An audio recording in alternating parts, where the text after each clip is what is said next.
Isang magandang araw po sa inyong lahat, mga minamahal kong mga magulang at mga kapatid sa Panginoon. Ito po ang inyong lingkod, si Pastor Ruel Camia po, mula po dito sa Winnipeg, Manitoba, Canada, para po sa ating pag-aaral ng salita ng Diyos ngayon pong umaga. Welcome po sa Tinig ng Pag-asa. Sa araw pong ito ay ipagpapatuloy natin ang ating pag-aaral sa Aklat ng Mga Gawa. Nasa chapter 28 na po tayo at ito na po ang huling chapter ng Aklat ng Mga Gawa. And we're going to discuss today verses 1 to 16. Pinamagatan ko po itong Unhindered by Storms. Para po sa ating pag-aaral, samahan niyo po ako at ating pong basahin ang mga talata. Acts 28, 1 to 16. Once safely on shore, we found out that the island was called Malta. The islanders showed us unusual kindness. They built a fire and welcomed us all because it was raining and cold. Paul gathered a pile of brushwood, and as he put it on the fire, a viper, driven out by the heat, fastened itself on his hand. When the islanders saw the snake hanging from his hand, they said to each other, "This man must be a murderer, for though he escaped from the sea, the goddess Justice has not allowed him to live." But Paul shook the snake off into the fire and suffered no ill effects. The people expected him to swell up or suddenly fall dead, but after waiting a long time, and seeing nothing unusual happen to him, they changed their minds and said he was a god. There was an estate nearby that belonged to Publius, the chief official of the island. He welcomed us to his home and showed us generous hospitality for 3 days. His father was sick in bed, suffering from fever and dysentery. Paul went in to see him and after prayer, placed his hands on him and healed him. When this had happened, the rest of the sick on the island came and were cured. They honored us in many ways, and when we were ready to sail, they furnished us with the supplies we needed. After 3 months, we put out to sea in a ship that had wintered in the island. It was an Alexandrian ship with the figurehead of the twin gods Castor and Pollux. We put in a Syracuse and stayed there 3 days. From there we set sail and arrived at Rhegium. The next day the south wind came up, and the following day we reached Puteoli. There we found some brothers and sisters who invited us to spend the week with them. And so we came to Rome. The brothers and sisters there had heard that we were coming, and they traveled as far as the Forum of Appius and the 3 Taverns to meet us. At the sight of these people, Paul thanked God and was encouraged. When we got to Rome, Paul was allowed to leave by himself with a soldier to guard him. Pagpalain nawa ng Panginoon ang pagkabasa at pagkadinig ng kanyang mga banal na salita na sa araw na ito ay ating pagbubulay-bulayan. Isang magandang araw po muli sa inyo at nais ko lang pong magpaalala sa mga taga-Winnipeg, mag-ingat po kayo sa pagmamaneho, napakataas po ng snow at patuloy pa rin po ang pagragasa ng hanging malakas. I recommend kung maiiwasan na pong lumabas, huwag na po kayong lumabas ng mga bahay at manatili na po kayo sa inyong mga tahanan. At baka ma-stranded pa po kayo. It will last probably up to 2 hours more. So 2 oras pa ho ang forecast na mag-i-snow. Ayan, tumungo tayo sa pag-aaral at ang konteksto ng ating pag-aaral sa Aklat ng Mga Gawa, chapter 28, 1 to 16. Ito po ay ang recording ng unstoppable advancement of the gospel. From Jerusalem to Judea to Samaria and to the ends of the earth. By Acts 27, na ating pong pinag-aralan kahapon, si Paul is a prisoner. He was falsely accused and now traveling to Rome to stand before Caesar. Pero habang nagbibiyahe po sila papunta sa Roma, a violent storm nearly destroyed the ship. But God preserved every life, exactly as God promised to the Apostle Paul. Mababasa natin yun sa Acts 27:22 to 25. Ang sabi ng Diyos kay Paul, mawawasak ang inyong sinasakyan, pero lahat ay maliligtas. Ngayon, puntahan natin na itong verse 28. Sa chapter 28 rather, starting verses 1 to 16, makikita natin dito sa ating pag-aaral ngayon, una, yung God's providence after the storm. Natapos ang bagyo, ano nangyari? Sumunod, yung God's protection from danger. Makikita rin natin yung God's purpose in suffering and God's faithfulness to bring Paul to Rome. Yang apat na bagay na yan ay masusumpungan natin sa ating pag-aaral ngayon. Yan po yung pinaka theme or pinaka G's or pinaka summary ng Acts chapter 28, 1 to 16. Para sa isang pastor na gagawing sermon ng pag-aaral na ito, yan ang pwedeng puntos na inyong tatalakayin. So, anong ipinakikita ng mga talata? This passage teaches us that nothing, storms, snake, sickness, or even chains can stop God's redemptive plan. Nobody can stop the plan of God. Nobody can alter. Nobody can declare. Nobody can command. Nobody can claim. Nobody can manifest kung ano man yung gusto niya. Kasi ang totoo, kung anong gusto ng Diyos, iyon ang mangyayari at walang pwedeng makapigil noon. At ang ating pag-aaral ngayong umaga ang isang patunay ng katotohanang iyon. Now join me and let us study Acts chapter 28, 1 to 16, verse by verse.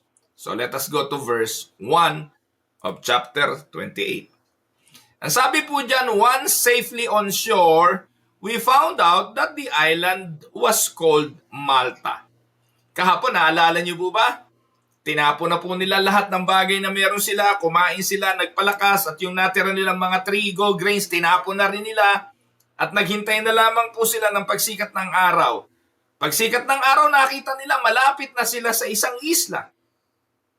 At nung nawala na ang bagyo, safely, nakita nila yung alon, ay yung isla, at ang sabi ng kapitan, sige, plano nilang patay na yung mga prisoner, pero sabi ng centurion, no, tumalo na kayo, pumunta kayo sa isla, lumangoy yung makakalangoy, yung hindi makakalangoy, kumuha ng kahoy, at magpatianod kayo sa isla. Yun yung kahapon. Kaya ngayon, eto na tayo. Ang sabi ni Lucas na siyang writer ng Book of Acts, safe sila on the shore at nakita nila na ang pangalan ng isla na kanilang kinasadlakan ay Malta. Kung maaalala nyo, sa mga sulat ni Pablo sa ibang mga epistle, binabanggit niya yung shipwreck sa Malta. Ito yung kasaysayang yon, kung saan nakaranas siya ng pagkawasak ng barko at muntik nang namatay, pero ito'y bahagi ng plano ng Diyos para sa Kanya. So, the key phrase na pwede nating pagtuunan ng pansin dito mga kapatid ay yung katagang safely on shore. This was not luck o tsamba. Ang kanilang pagiging safe ay plano ng Diyos at katuparan ng pangako. Sapagkat bago pa sila humantong sa kalagayang ito, sinabi na ng Diyos kay Pablo, mawawasak ang barko, pero lahat kayo ay maliligtas. 276 silang lahat, walang namatay. Hindi po yung tsamba. Hindi dahil magaling yung mga tripulante o yung mga kapitan ng barko o yung centurion, walang magaling sa kanila. In fact, last day, pinag-aralan natin, gusto nang tumakas ng ibang tripulante, hindi po ba? Pero ano sabi ni Pablo sa kanila? Sige, subukan ninyo. pag umalis kayo sa barko, mamamatay kayo. Kaya they decided to stay. Dahil sinabi naman ng Diyos kay Pablo, walang mamamatay sa inyo. So, pero, pag sumuway kayo, ang sabi ni Pablo, mamamatay kayo. So, they stayed in the boat at ito na nga po ang nangyari. Ligtas sila na bumaba sa Malta. So, ang sabi po, the ship was lost, the cargo was gone, but every soul was saved. Ito po yung katotohanan sa salita ng Diyos sa Lamentations chapter 3, 22-23. Paborito natin yan eh. Diyan po hinango yung hymno na great is thy faithfulness.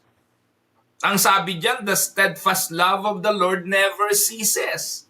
They are new every morning. Great is thy faithfulness. Tapat ang Diyos sa kanyang mga pangako. Tandaan nyo mga kapatid, sometimes God allows the ship to break apart. But He never lets His people sink. You may lose comfort. You may lose your plans. You may lose your security on material things. But God promised. And the promise of God to secure His children will always be true. And will remain truth. Ano po? The promise of God will never fail. At yun po nangyari dito. Kaya kung ikay may mga pag-aalala sa buhay mo, lagi kang nagugulamihanan sa takbo ng sirkumstansya, ang karanasang ito'y nagpapatunay na kapag pinangako ng Diyos, kanyang tinutupad. Amen? Now let us go to verse 2. The islanders showed us unusual kindness. They built a fire and welcomed us all because it was raining and cold. So nakakatuwa kasi yung isla na kanilang kinasadlakan may mga tao. At ang sabi, ang tawag sa kanila, mga islanders. So dito ay sinalubong sila ng isang magandang welcome. God's kindness through unlikely people. Itong mga taong ito'y pagano. They were pagans. Hindi sila nakakakilala sa Diyos. May mga sinasamba silang mga diyosa.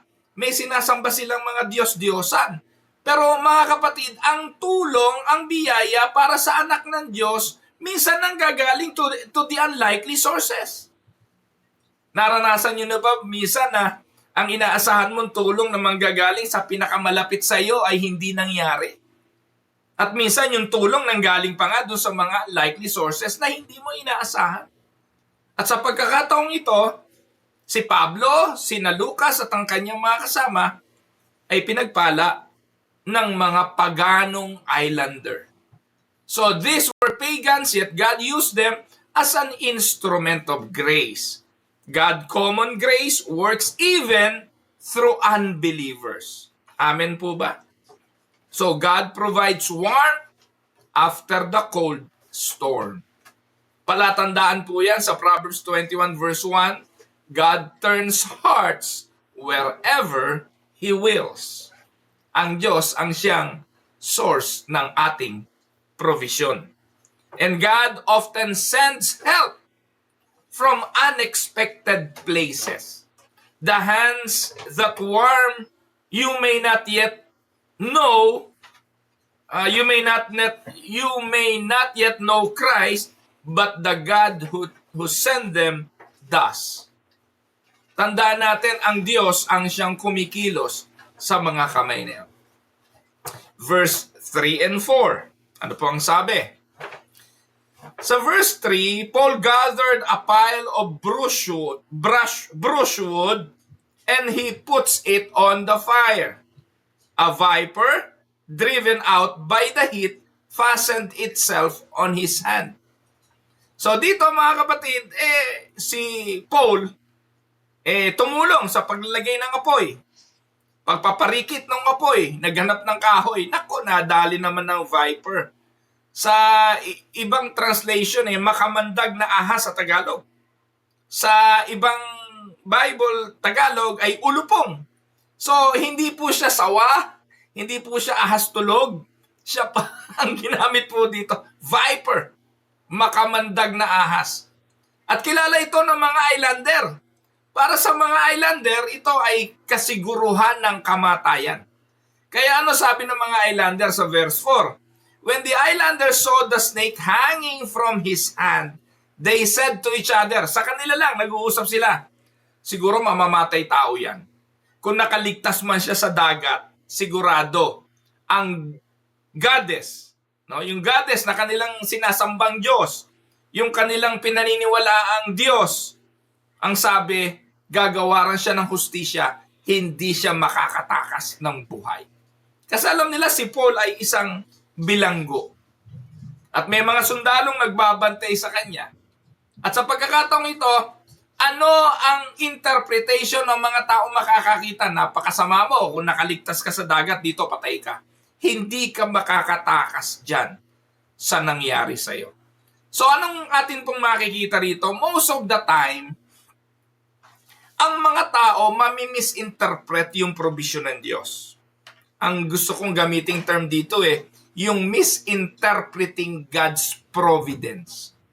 Yung mga tao, madalas, ay nag-a-assume na yung suffering equals guilt. People assume that. Kapag nakakita ng tao na may karamdaman, naku, karma yan. No? Karma yan. Parusa ng Diyos yan. Naalala niyo po ba yung mga kaibigan ni Job? Nung si Job ay dinalaw nila dahil natagpuan nilang si Job ay namatay ng mga anak, nawalang mga ari-arian at puno ng sugat sa katawan, yung kanyang mga kaibigan nakiupo sa kanya 7 days walang kibuan, okay sana yun, di po ba? Wag na lang kumibo. Pero when they opened their mouth, ano sabi nila kay Job?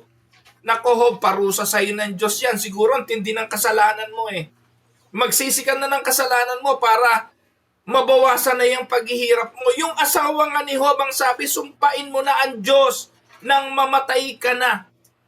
So people assumed suffering equals guilt. Na kapag nagdurusa, ay nakakarma yung tao. Tama po ba? Pero tandaan natin, iyon ay false theology. False theology kasi hindi lahat ng nagdurusa ay parusa. Kagaya kay Job. Itong mga taong ito, itong islanders na ito, they believe in karma, not grace. Na ang totoo, minsan, biyaya ng Diyos ang pagdurusa. Bakit? Ito yung paraan ng Diyos para iikot tayo mula sa paglayo sa Kanya, palapit sa Kanyang kalooban. Amen? Na minsan kailangan tayong ligligin ng Diyos, dalahin sa sitwasyong walang kakayahan, sa pagkakataong hindi na natin kaya upang sa Kanya tayo lumapit at humingi ng Kanyang awa. Di ba biyaya ang tawag doon? Alam niyo mga kapatid, napanood ko ng isang araw ang interview doon kay Mrs. Diskaya. Yung sinasabi nilang mga kontraktor ng Ghost Project. Hindi ko po kilala yung mga yon. Hindi ko alam kung gaano sila sinasabing kagahaman, pero sila yung nagsasabing katakot-takot ang sasakyan. Sila yung ubod ng daming kayamanan, na binili yung kotse dahil lang sa payong nakasama ng kotse. Can you imagine that? Pero alam niyo po mga kapatid, nung nakakulong na tong si Mrs. Diskaya, nag-iiyak siya. At ano sabi niya? Meron akong mga anak. 3 yung anak niya na may mga problema. Autistic yata po yun at ADHD yung 3. Ano sabi ng mga tao na comment doon sa comment section sa Facebook? Sabi nila, karma is real. Karma is real. Na kung titingnan ninyo, maybe 90% of Filipinos will agree. Buti nga sa'yo. Napakawalang iya mo kasi magnanakaw ka, yung pera ng bayan, ninakaw nyo, nakipagsagbuatan kayo sa mga walang iyang politiko, magnanakaw na politiko. Karma yan. Pero looking at it right now, hindi kaya pwede na gamitin ng Diyos ang pagkakataong ito para ligligin ang mag-asawang Diskaya, tanggalin ang lahat ng merong sa kanila, lahat ng mga bagay na kanilang kinuha ng may pagnanakaw at kasakiman para paikutin sila ng Diyos sa isang sitwasyon na makikilala nila ang kanilang kasalanan at magbalik loob sa Diyos. We don't know. We don't know. But it is very easy for people to pass judgment and assume na kaya ka nagdurusa ngayon dahil iyan ay karma, bunga ng iyong kasalanan. And kay Paul, they judge Paul by circumstances, not by truth.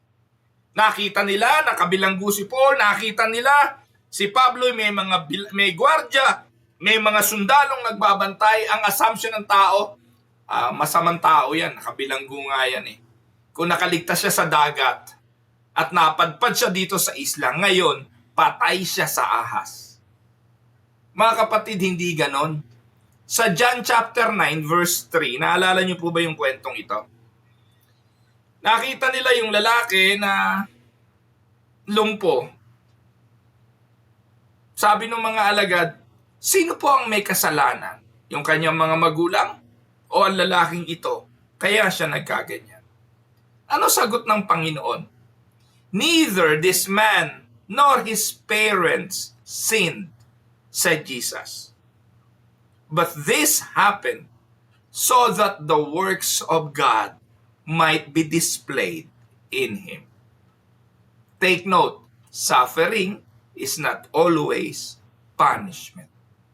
Nangyayari ang mga bagay, maging ang hindi natin naiintindihang sirkumstansya, ang pinakamahirap na sandali ng ating buhay upang ating maging patotoo, upang maluwalhati at maipakita o maidisplay ang kapangyarihan ng Diyos. My dear brothers and sisters, maybe you are in a suffering moment right now. Take note, God may use that, or maybe God is using that as a showcase of His power, His grace, provision, and mercy later on. Amen? Many today still say, if you are suffering, God must be against you. But the cross proves the opposite. The most righteous man in the world, never committed any sin, suffered the most on the cross because not of his sin, but for the sin of many. Amen? Puntahan natin ang verses 5 to 6. Sabi po, but Paul shook the snake off into the fire and suffered no ill effects. The people expected him to swell up or suddenly fall dead. But after waiting a long time and seeing nothing unusual happen to him, they changed their minds and said he was a god. So here we can see God's power over death. The Apostle Paul suffered no harm. Pagpapatunay na God fulfilled His promise na makakarating siya sa Rome at makakaharap siya kay Caesar. Mga kapatid, this was not presumption, not magic, but divine preservation for gospel mission. Gaya ng lagi kong binabanggit dito sa Tinig ng Pag-asa, kung ikay buhay ngayon, isa lang ibig sabihin nun, merong pang tutuparing layunin ng Diyos sa buhay mo. Can we say amen? At kung ikay tapos na, edi pahinga na, kukunin ka na ni Lord. Amen? Kaya kahit anong gawin mo, kahit anong panganib ang nakabanta, nakaabang, nakalagay sa buhay mo ngayon, hindi ka mawawala sa mundong ito hanggat merong tutuparing layunin ang Diyos. Maglalaho ka lang at mawawala na sa mundong ito, iiwanan mo lahat kung tapos na ang ipinagagawa sa iyo ng Panginoon. Kaya si Pablo at this point in time, yes, nagugutom, yes, gininaw, yes, basa dahil sa ulan, at naghanap ng kahoy, kumilos para sa kanyang survival, pero alam na natin ang dulo nito. Lahat ng yan ay probisyon ng Diyos, lahat ng yan karanasang ipinaranas ng Diyos, pero ang dulo niyan, tutuparin ng Diyos ang kanyang misyon. He will preach to Caesar. Amen? Now, ano pa makikita natin dito mga kapatid? Tingnan natin yung mga tao. The people shifted from calling Paul a criminal to calling him a God. Parehong mali yun. Nakakatuwa na yung mga tao talaga na mga pagano, yung talagang walang malinaw na pagkakilala sa Diyos, napakadaling mag-shift ng kanilang paniniwala.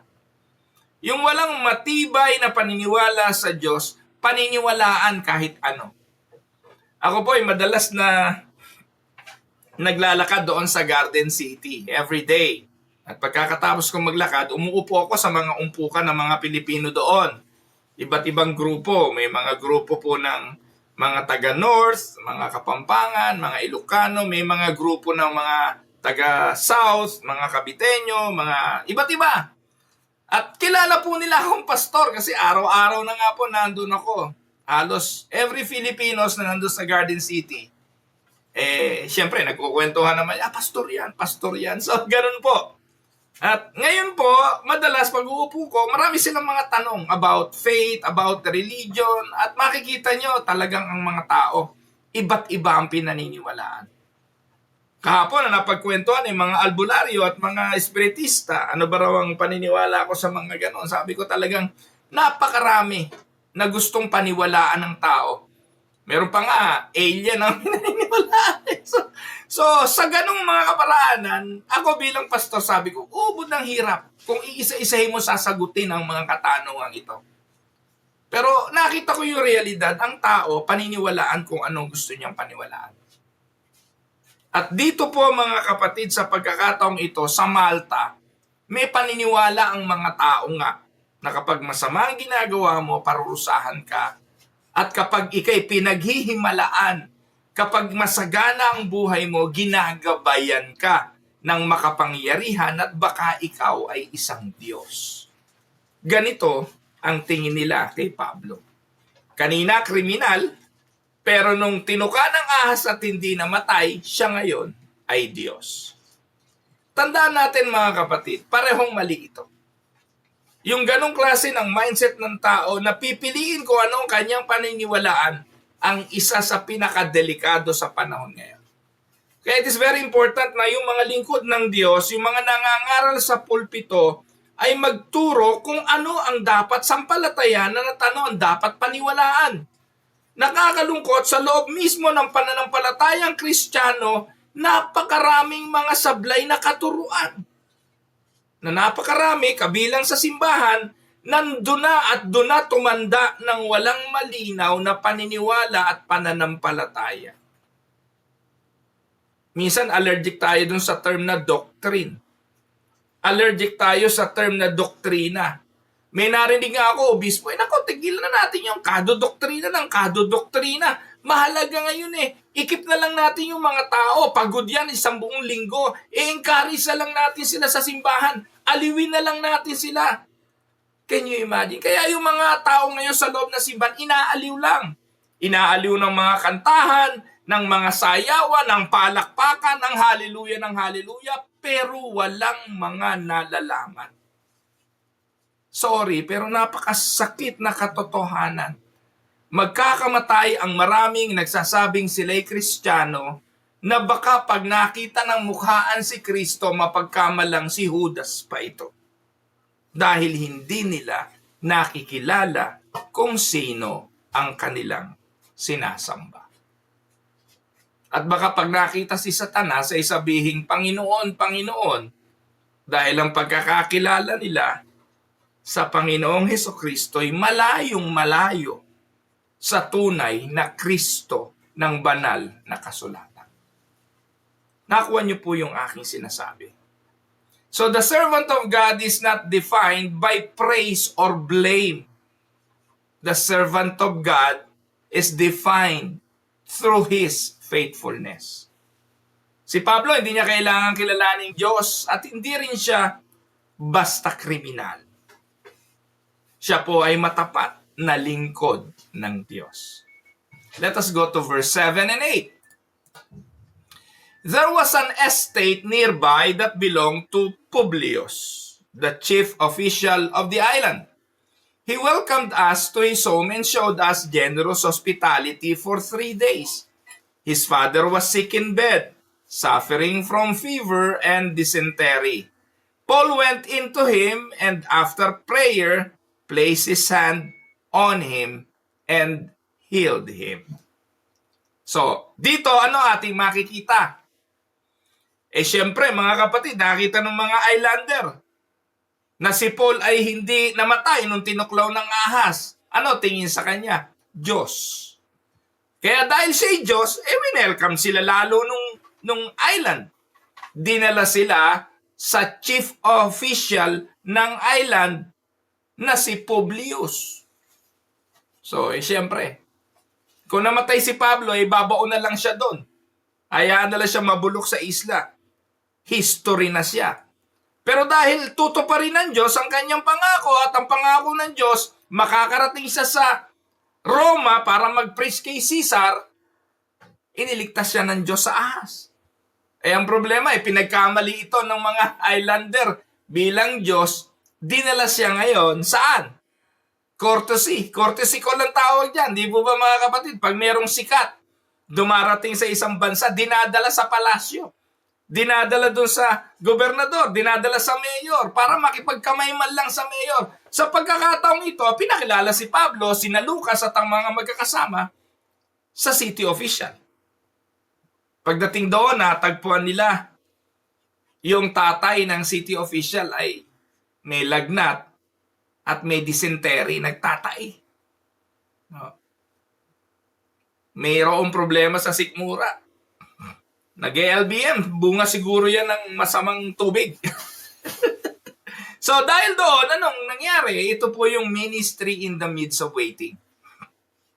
Nasa panahon sina Pablo na naghihintay, hindi naman sila pwedeng gumawa ng barko. Wala silang kakayahan doon. So habang naghihintay doon sa isla, habang hinihintay ko ano mangyayari, ang Diyos hindi tumitigil. May ministeryong gagampanan si Pablo kahit saan siya ipadpad ng Diyos. Paul is still a prisoner at this point. Yet, in spite of being a prisoner, he is still a pastor. At kahit saan dalahin ang pastor, kahit mismo sa bilangguan, mananatili siyang pastor at gagampanan niya ang tungkulin iyon. He prays, he heals, he serves. Amen. Kaya sa pagkakataong yon, siya ang gumanap nito. Ang ipinagtataka ko, itong si Lucas Si Lucas manggagamot yan. Hindi po ba? Doktor yan. Kaya nga dito ang linaw Dinefine ni Lucas kung anong uri ng sakit. Pwede namang sabihin, may sakit ang tatay ni Publius. Pero dito, inisa-isa pa ni Luke kung ano ang sakit, lagnat, dysentery. Mga ano yan medical term yan na ang tanging makakaalam lang yan ay ang isang doktor.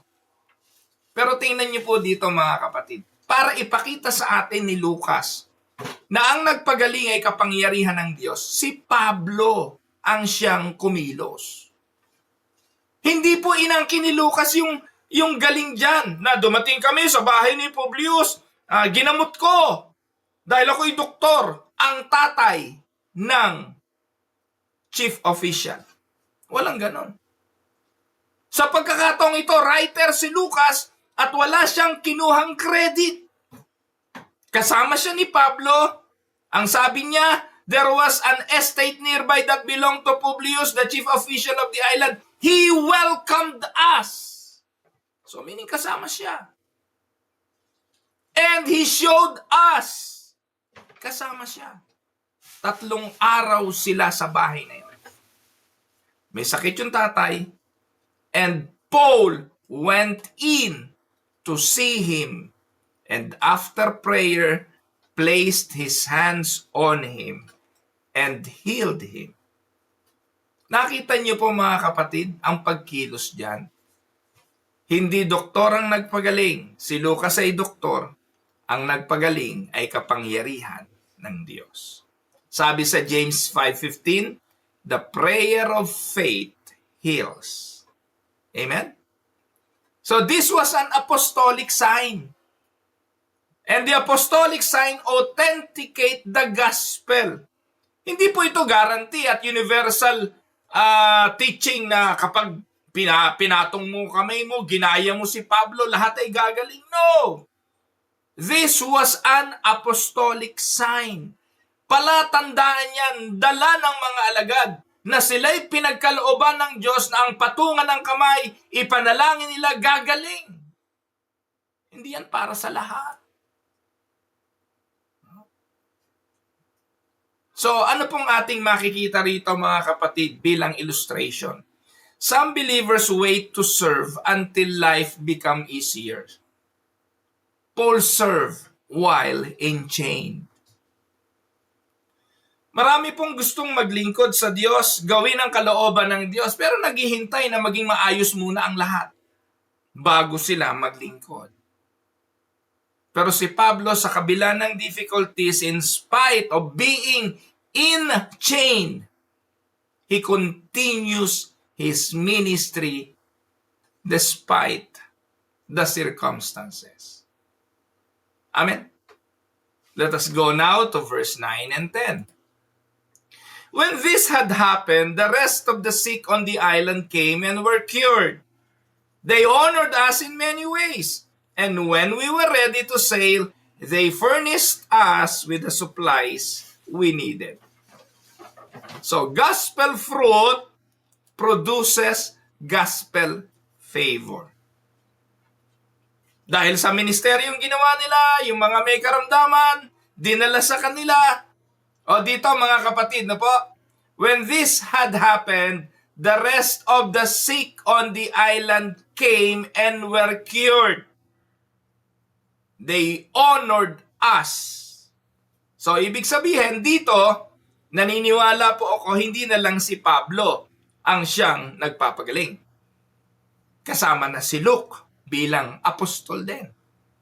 Kasama na yung mga kasama nilang mga naging instrumento, mga lingkod ng Diyos for the curing of the island resident. Kaya, they honored us in many ways. Hindi they honored Paul, they honored us. Pati na yung mga kapitan, pati na yung mga sundalo, sapagkat hindi sila mapapadpad sa islang iyon kung hindi sila magkakasama. 276 in all. At ginawa nila, pinagministeryohan nila ang buong isla. At dahil doon, ginantihan sila ng isla ng mga kabutihan. So, good works that not save, but they adorn the gospel. Tandaan natin ang mabuting gawa, nag-glorify sa Diyos. Matthew 5:16. Good works glorify God. The gospel not only saves soul, it leaves communities change. Yang Malta, nadaanan lang ni na Pablo yan. Pero nag-iwan sila ng magandang patotoo na ang kagalingang kanilang tinanggap galing sa kapangyarihan ng Diyos sa Panginoong Hesukristo. Kaya naniniwala po ako na umalis sila dyan, na nagtanim sila ng ebanghelyo at ang ebanghelyong ito ay mananatili sa puso ng mga tao. Amen? So, let us go to verse 11 and 13. After 3 months, 3 buwan, nananatili sila doon. We put out to sea in a ship that had wintered in the island. It was an Alexandrian ship with the figurehead of the twin gods, Castor and Pollux. We put in at Syracuse and stayed there 3 days. From there, we set sail and arrived at Rhegium. The next day, the south wind came up, and on the following day, we reached Puteoli. Yan. So ano pong ating makikita rito mga kapatid? God works through ordinary means. Nakatambay sila doon 3 buwan. Hindi ko alam kung ano naging activity nila for 3 months. Siguro nainip na yung iba, pero may mga tao naman sa isla, nagtatrabaho naman sila, nagmi-ministeryo sila, nagpapagaling sila na may karamdaman. Maybe the islander want them to stay and not to leave, pero meron pang misyon, may ministeryo, at yung mga sundalo, kailangan nilang i-deliver si Paul sa Roma. Naghintay sila, and then natagpuan nila, may isa palang barko na na tumigil sa isla para doon mag-winter. Kasi hindi po naglalakbay yung mga barko pag winter kahit naman hindi na po frozen yung dagat. Ang problema doon mga kapatid, hirap. Walang yung wind. Kailangan favorable sa inyong sail. Wala namang makina mga barko noon. So merong isang barko na nasa isla, an Alexandrian ship, na doon sila mga kapatid sumakay. After 3 months, we sail. Yan ang term na ginamit ni Luke. So, ang paliwanag dito, pwede naman mga kapatid na si Pablo dadalhin ng Diyos sa Roma, i-teleport na lang. But God did not teleport Paul to Rome. He used ships, seasons, schedules. Sabi nga na Westminster Confession of Faith, God works through means and not apart from them. God works through means. Kaya huwag niyo isipin na mangyayari yung gusto ng Diyos sa ministeryo, sa misyon, nang hindi ka katuwang. Tandaan ninyo, tayo'y katuwang sa misyon at gawain ng Panginoon. At minsan, yung panalangin at sagot sa panalangin nasa ating mga kamay at minsan nasa ating bulsa para matupad yung misyon. Pero ang nasa isipan natin, Lord, bahala ka. Kaya mo naman yun. Pwede mo namang ipadala misyonero doon sa gusto mo at kung gusto mo. Pero, nasa atin yung means. Naisip niyo po ba yun mga kapatid? Minsan, we are praying for the salvation of people's soul. So, alam natin paano yung means. Evangelist, missionaries. Wala naman tayong support sa misyonero. Hindi tayo tumutulong sa mga ministries. No? Walang iniwan niya doon sa sinasabi ng Diyos Gusto niyo ng magandang bahay-sambahan, ang gaganda ng bahay niyo, pero ang templo wasak. So, kumikilos ang Diyos through human means. At dito, pinatunayan dito. Aksidente ba na nandun yung Alexandrian ship? No. It is God's providing the ship. Aksidente ba na nagpa-winterize doon yung Alexandrian ship? Hindi. Aksidente ba na ganung panahon dapat silang magsisail? Hindi. Lahat yon plano ng Diyos. Kinilos ng Diyos ang sirkumstansya, ang barko, ang seasons, ang schedules. Walang mali. Lahat ay ayon sa plano ng Diyos. Amen? So, God and God's will is not opposed to planning. Yung mga pagbabalak, yes, tayo gagawa nun. At alam din naman natin, Diyos ang nagpapatupad nun. Pero hindi kailanman pinipigilan ng Diyos ang ating pagpaplano. Lalo na nga kung nagtitiwala tayo na yung mga plano natin at ayon naman sa kalooban ng Diyos, sasamahan ito ng Diyos. God's will not oppose planning. Trusting God includes using boats, using maps, and being patient. Amen? Now, verse 14. Ano nangyari sa verse 14? There we found some brothers and sisters who invited us to spend a week with them. And so we came to Rome. Eto na. Roma na. At pagdating sa Roma, sinalubong sila ng mga kapatid. Fellowship strengthen perseverance. Yung mga panahon ng kanilang mga karanasan sa dagat, shipwreck, ay pinalakas ng pagsalubong ng mga kapatiran. At ang sabi, we were invited to stay with them 1 linggo, 7 days. So Christian fellowship is God's gift to weary saints. Tandaan ninyo, kaya dito 1 linggo yung makikita natin dito mga kapatid. 1 linggo. Bakit? Ganong kahalaga yung 1 linggo na yan eh. Kaya yung church gatherings weekly eh. 1 linggo na every Sunday you go to church, you fellowship with believers, nakakatulong yun, patibayin tayo.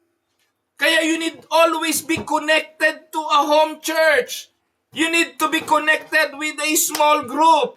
You need to be connected with fellow believers at least for a week. Kasi subukan ninyo. Yung ansimba mo, 1 beses, 1 buwan, you will feel disconnected. Eh lalo naman yung tuwing birthday lang niya nagsisimba. Parang wala kang simbahan. Parang wala kang fellowship. Kapatid, pakiramdam mo ba may kapatid ka pa sa pananampalataya? Pakiramdam mo ba malakas ka? Pakiramdam mo ba malapit ka sa Diyos? Kung hindi ka naman nagsisimba, hello? Mararamdaman mo ang pagiging malapit mo sa Diyos sa pamamagitan ng mga fellowship na ibinibigay ng Diyos. Kaya wag niyo po akong paniwalain na ikay matibay sa pananampalataya, hindi ka naman nagsisimba. At wag niyo akong paniwalain na sasabihin mong lalago ka sa pananampalataya, nagbabasa ka naman ng Bible mag-isa. Hindi po iyon ang makapagpapatibay. Malaking bagay ang fellowship. Amen? Dami yung Kristiyano eh.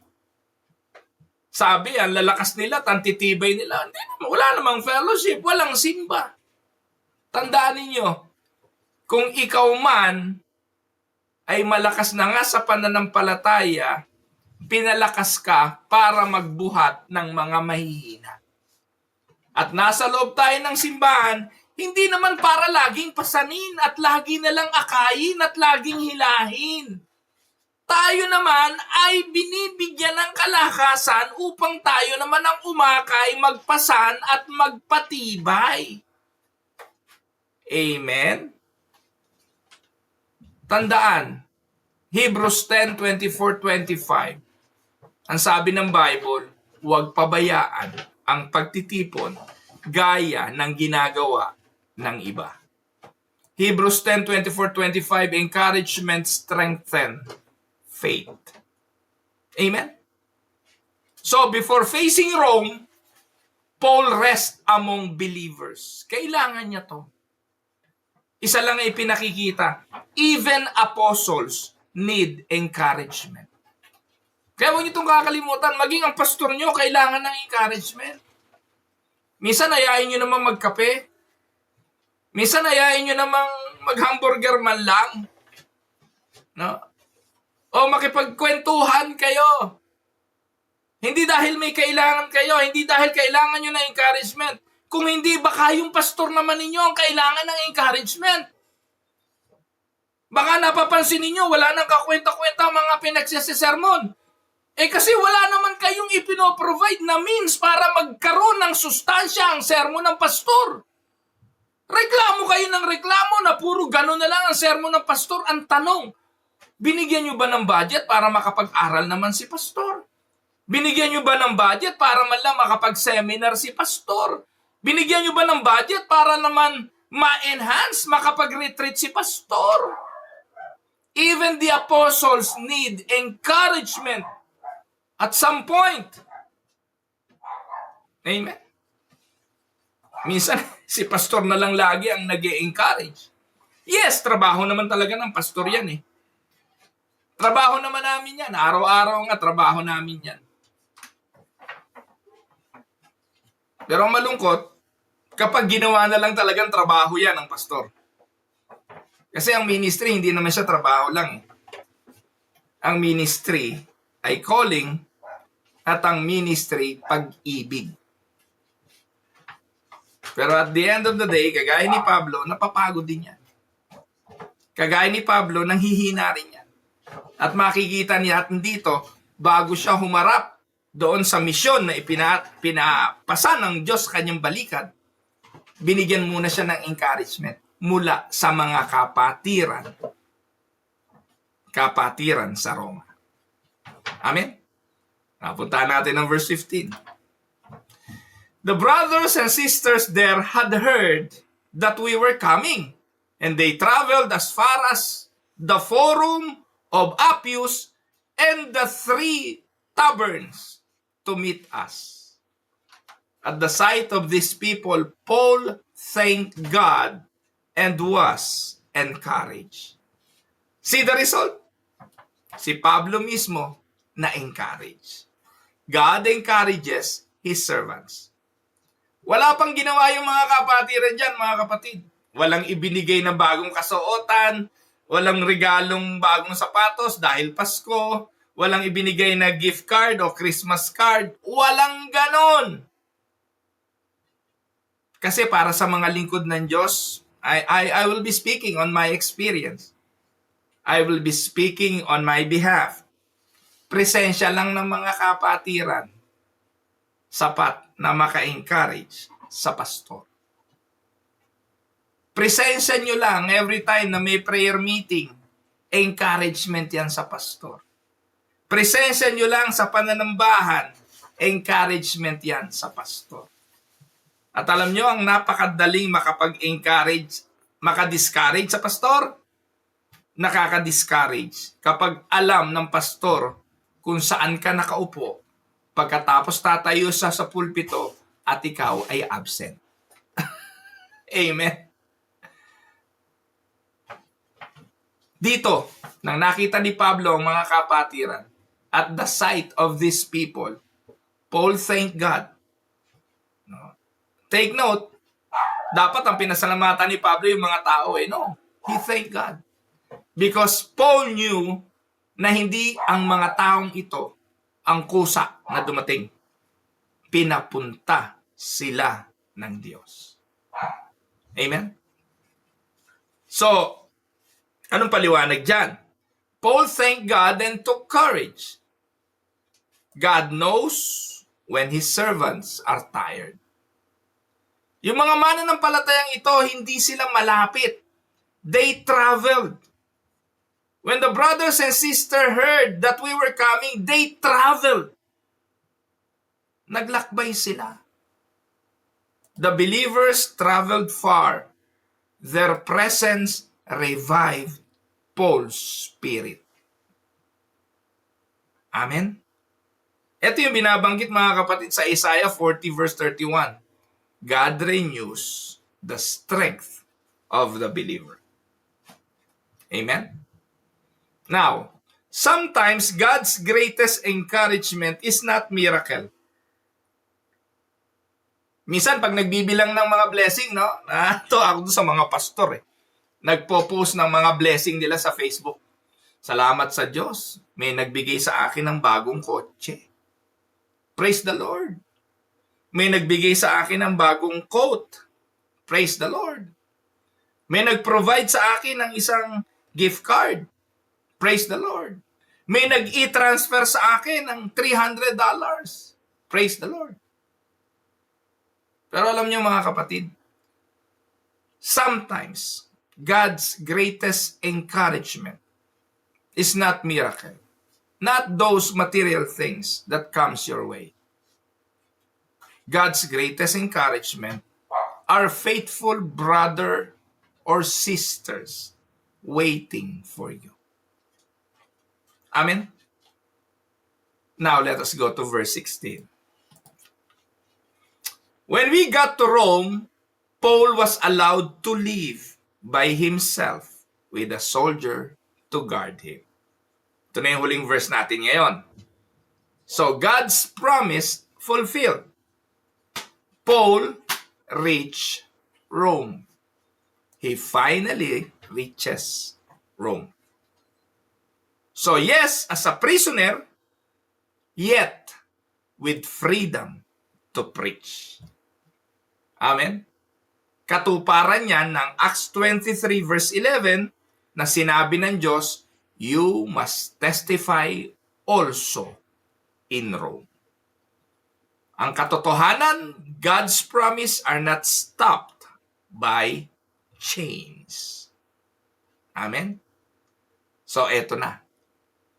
Isang araw na lang, tapos na ang Acts chapter 28. Ang chapter 28, ang huling chapter sa aklat ng mga gawa. Purihin ang Diyos at salamat sa Panginoon. Araw-araw sa tinig ng pag-asa, one verse at a time, tinalakay natin walang patlang. Wala tayong iniwanan ni isang verse. Tinalakay natin ito simula nung nagsimula tayo hanggang ngayon. Dalangin ng puso ko na kinabang kayo sa buong panahon ng ating pag-aaral sa aklat ng mga gawa. So, anong main themes and applications ng Acts 1, 28, 1 to 16? 1. God's providence is unstoppable. Nakita natin ito sa kabila ng bagyo, sa kabila ng pagtuklaw ng ahas, sa kabila ng pagkakaroon ng karamdaman, sa mga sundalo na hindi kailanman na-cancel ang plano ng Diyos. Amen? God's providence is unstoppable. Second, suffering is not a sign of God's absence. Paul suffered. Amen? Shipwreck, gutom, no? Ano pa? Ginaw, persecution. Paul suffered most, yet was never abandoned. Third, the gospel advances through faithful obedience. Paul kept serving wherever God placed him. Sa Malta, sa maikling oras, 3 months na nandun sila, ginamit pa rin yung panahon na yun para makapag-evangelize si Paul. And the gospel advances through faithful obedience. Amen?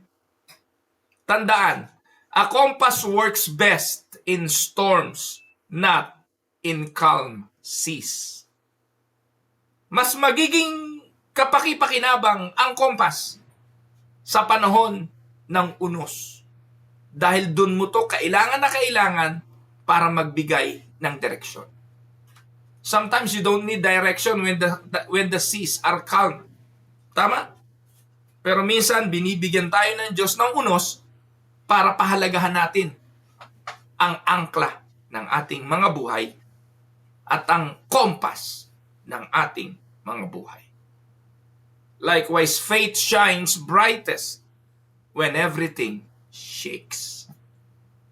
Amen? So bilang konklusyon, may namahal kong mga kapatid, God brought Paul safely through and God will bring His church safely home. Amen? 2 Timothy 4:18, the Lord will rescue me from every evil deed and bring me safely into His heavenly kingdom.